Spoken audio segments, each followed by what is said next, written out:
إن الحمد لله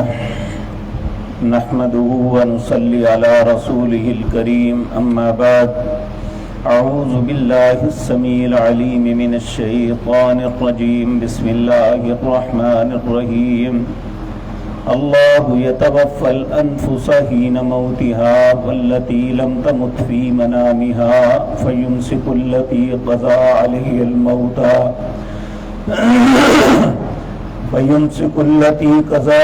الموت ويرسل الأخرى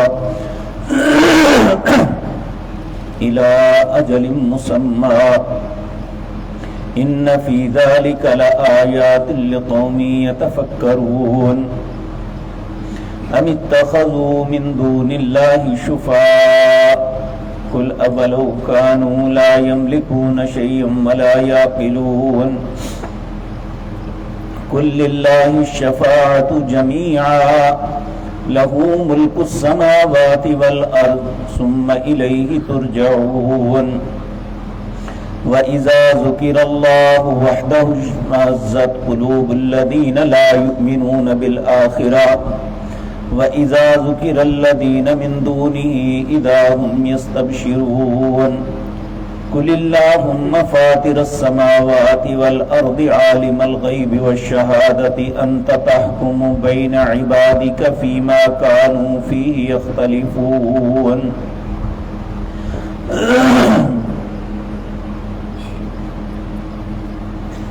حضرات محترم، جس طرح کہ ہم پچھلی آیات میں یہ بات پڑھ کے آئے ہیں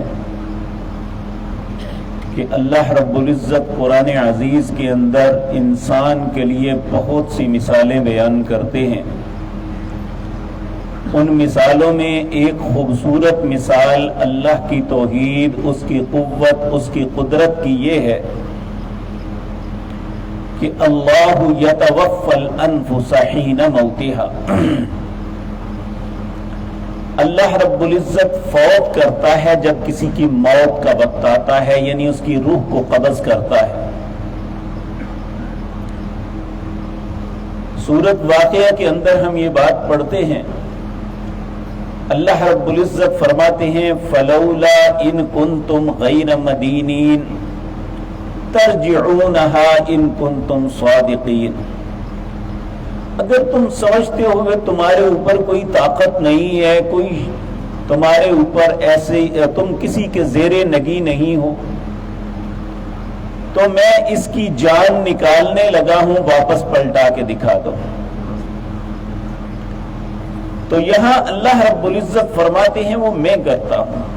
اللہ یتوفی الانفس حین موتها، اور ایسی بھی روح کو قبض کرتا ہے جسے موت نہیں دیتا،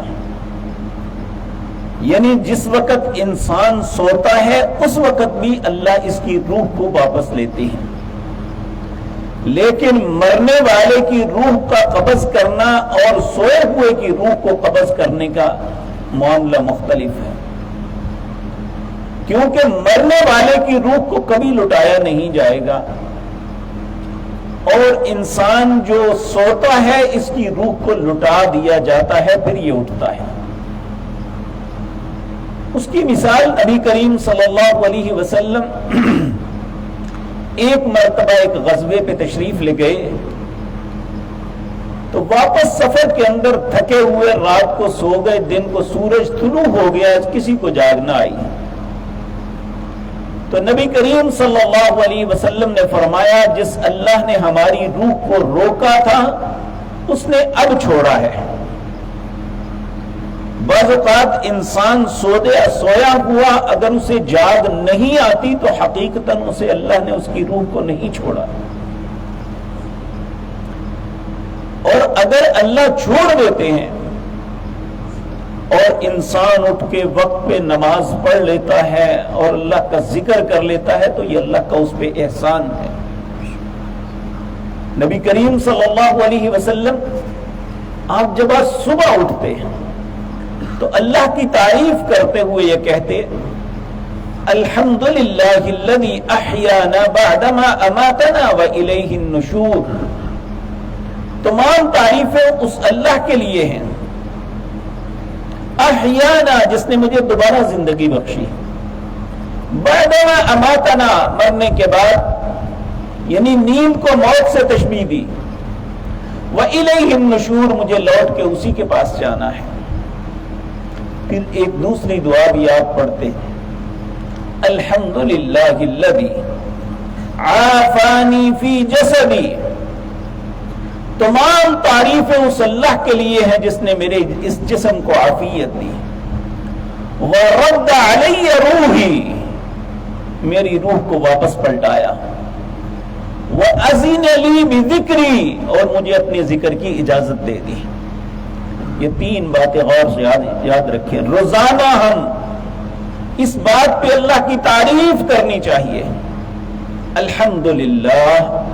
تمام تعریفیں اللہ کے لیے ہیں، الذی اللہ وہ ذات پاک ہے، عافانی فی بدنی جس نے میرے اس بدن کو عافیت دی، وَرَدَّ عَلَيَّ روحی میری روح کو واپس پلٹا دیا، وَأَذِنَ لِي بِذِكْرِي اور اپنے ذکر کی مجھے اجازت مرحمت فرمائی۔ ہمیں اس بات پہ اللہ کا شکر ادا کرنا چاہیے، وگرنہ کتنے لوگ ہیں جو ابھی تک نیند کے خراٹے لے رہے ہیں، ان کی روح کو اللہ نے واپس نہیں پلٹایا، انہیں توفیق نہیں ملی۔ اگر ہمیں توفیق ملی ہے تو ہمیں اس بات پہ اللہ کا شکر ادا کرنا چاہیے کہ اللہ مالک نے ہمیں توفیق عطا فرما دی۔ تو یہاں اللہ رب العزت فرماتے ہیں اللہ وہ ذات پاک ہے، یتوفی الانفس حین موتها کہ وہ فوت کرتا ہے جانوں کو جب اس کی موت آتی ہے، والتی لم تمت فی منامها اور ان کی روحوں کو بھی قبض کرتا ہے، لیتا ہے جن کی موت نہیں آتی وہ نیند میں ہوتا ہے۔ پھر اللہ کی مرضی ہے فَيُمْسِكُ الَّتِي قَضَى عَلَيْهَا الْمَوْتَ جس کے لیے چاہتا ہے موت کا ہمیشہ کا فیصلہ لکھ دیتا ہے۔ ہم عموماً کہتے ہیں فلاں سویا اور سویا ہی چلا گیا، تو یہاں اللہ فرماتے ہیں یہ اللہ کی مرضی ہے، فَيُمْسِكُ الَّتِي قَضَى عَلَيْهَا الْمَوْتَ جس کی چاہتا ہے روک لیتا ہے، اسے موت سے ہمکنار کر دیتا ہے، وَيُرْسِلُ الْأُخْرَى اور کچھ ایسے ہیں جن کی روح کو چھوڑ دیتا ہے، اِلَىٰ أَجَلٍ مُّسَمَّى ایک وقت مقررہ تک، جب تک اس کی موت کا وقت نہیں آیا روزانہ اس کی روح کو چھوڑ دیا جاتا ہے۔ نبی کریم صلی اللہ علیہ وسلم سوتے وقت ایک دعا مانگتے، اے اللہ اگر تو میری روح کو روک لے، یعنی اسے ہمیشہ کے لیے روک لے تو فرحمھا، اے اللہ اس پہ رحم کرنا، وَإِنْ أَرْسَلْتَهَا اگر تو اسے چھوڑ دے فَاحْفَظْهَا بِمَا تَحْفَظُ بِهِ عِبَادِكَ الصَّالِحِينَ اے اللہ پھر اس طرح اس کی حفاظت کرنا جس طرح تو اپنے نیک بندوں کی حفاظت کرتا ہے۔ تو یہاں اللہ رب العزت فرماتے ہیں جس کی چاہتا ہوں ہمیشہ کے لیے قبض کر لیتا ہوں، وَيُرْسِلُ الْأُخْرَى إِلَىٰ أَجَلٍ مُّسَمَّى اور دوسروں کی چھوڑ دیتا ہوں ایک وقت تک، إِنَّ فِي ذَلِكَ لَآيَاتٍ لِقَوْمٍ يَتَفَكَّرُونَ یہ بہت بڑی نشانی ہے ان کے لیے جو غور و فکر کرتے ہیں کہ یہ سب کچھ مالک اللہ ہے اور کوئی نہیں کر سکتا۔ أَمِ اتَّخَذُوا مِن دُونِ اللَّهِ شُفَعَاءَ تم اللہ کے علاوہ اوروں کو سفارشی ڈھونڈتے ہو کہ فلاں سفارش کر دے گا، فلاں کر دے گا، فلاں ایسا کر دے گا۔ کہا قُلْ أَوَلَوْ كَانُوا لَا يَمْلِكُونَ شَيْئًا وَلَا يَعْقِلُونَ اگر وہ کسی چیز کے مالک ہی نہیں ہیں اور وہ عقل بھی نہیں رکھتے، یعنی فوت ہو چکے ہیں، انہیں پتہ ہی نہیں بیچاروں کو کہ پھر بھی وہ تمہاری سفارش کریں گے۔ قل کہہ دیجئے قل للہ الشفاعۃ جمیعا ساری سفارش کا مالک تو صرف اللہ ہے، اور اگر کسی کو اجازت دے گا اللہ تو وہ سفارش کر سکے گا۔ من ذا الذی یشفع عندہ الا باذنہ کون ہے جو اللہ کے حضور سفارش کرے اس کے حکم کے بغیر؟ تو اس لیے اللہ کے اوپر کسی کا بوجھ نہیں ہے۔ تو اللہ رب العزت فرماتے ہیں لہو ملک السماوات والارض زمین و آسمان کی بادشاہت اسی کی ہے، ثم الیہ ترجعون، پھر لوٹ کے تمہیں اسی کے پاس جانا ہے۔ پھر فرمایا وَإِذَا ذُكِرَ اللَّهُ وَحْدَهُ، اگر کہیں پہ کوئی شخص اکیلے اللہ کا ذکر کرے،